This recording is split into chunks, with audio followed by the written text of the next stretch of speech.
galing talaga. Nakikita tong concert na to. Nako. Ay, nako. Diyan lang kayo, huwag kayong gagalaw sila, ha? Huwag niyong gagalaw sila. Babalik ako, ha? Ano daw? Ay, nabubulol pa yun. Ako doon.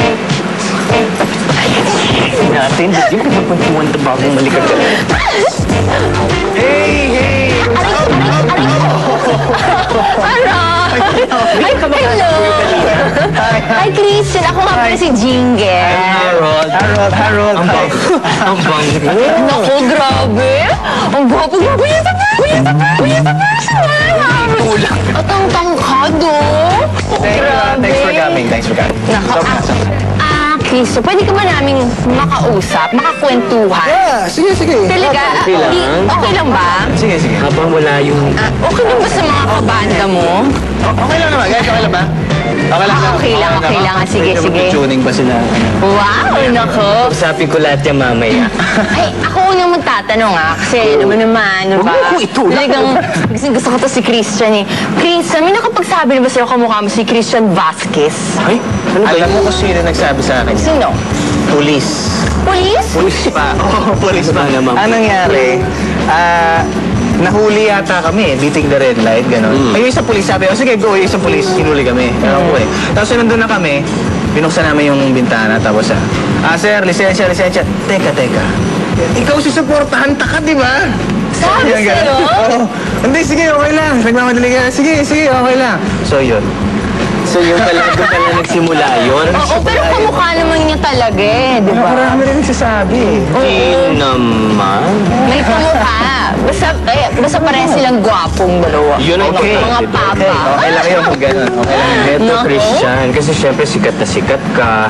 Syempre ang mga sikat, talagang pinuputakti yan ng mga chismis. Diba? Sabi nga nila sa showbiz, pag hindi ka napapag-usapan, hindi ka sikat. Paano hinaharap yung mga chismis na yan?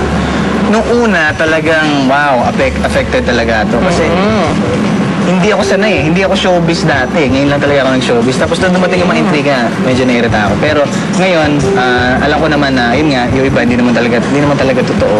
So, talagang ginagamit ka lang or what. Pero, so ngayon, in-explain ko lang sa family ko, ganun talaga. Alam ko pag showbiz na kaya, medyo apektado tayo lang. Pero, hindi lang namin napansin. Nako, Christian, balita ko na nachichismis ka rin doon sa mga na marami rin doon nagkakagusto sa yung mga matronics, yung mga babae nga, mga matatanda naman, at gusto ka parang i-take home. Yun ba yung malalaki mga puson? Oo, di ba? Para si Chobelia, di ba? Sko, mukhang puso naman yun eh. Talaga? Nako, totoo ba yun? Hindi ko alam eh, pero happy ako rin. Happy pa rin ako na marami. Na all ages. Alam mo yun, all ages pupunta sa mga show.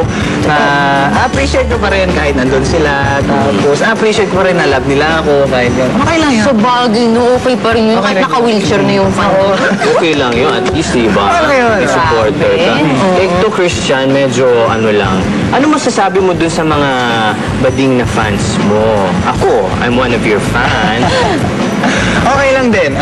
Okay lang kasi alam mo, appreciate ko na nandun talaga sila sa show. Talagang pinapakita na nila yung love nila. So, wala ang problema dyan. So, I appreciate them talaga. Pero hindi ka ba natatakot sa bading? Hindi. Hindi? Ha? Buti na lang. Bakit? Ay, syempre, nandyan ka. Sa pakingkayapit ka. Nahilo ako. Ayun. Ang tawag dito, nabalitaan ko na crush mo raw si Karil. Ha? Sabay pagkakal? Hindi mo alam yun? Hindi.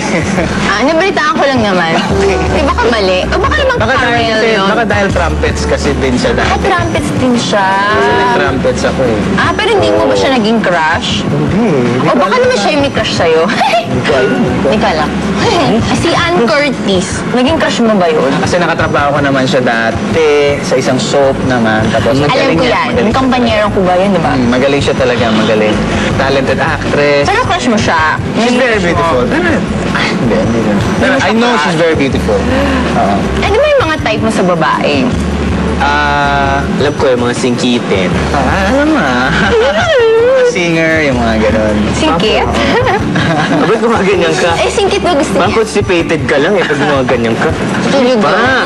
Ito, May narinig lang ako na na-insecure daw sa'yo si Michael Bublé. Totoo ba yan? Hindi naman sa ganun. Isang nag-concert lang siya kasi sa Araneta dati. Tapos, lahat ng mga audience, sisigawan siya, "Hi, I love you, Michael! I love you, Michael Bublé!" Ganun. Tapos nasabi lang niya na, "Oh, right now you're shouting Michael Bublé, but I know when I leave you'll be shouting Christian Bautista after that." Because he knew that I was from Warner also. Tapos he knew it. So, na-flatter naman ako na sabi niya. So, yun lang yun, wala yan. Christian, pwede mo mag-request? Ano yan? Pwede mo ba akong kantahan? Kami. Ano ba? Kaya! Ako lang. Sige. Sige na nga, Para kami mas na nga okay, kantahan mo. upo ka dito. Upo ka dito. Opo ako? Okay, maestro. Sige, para sa itong kantang.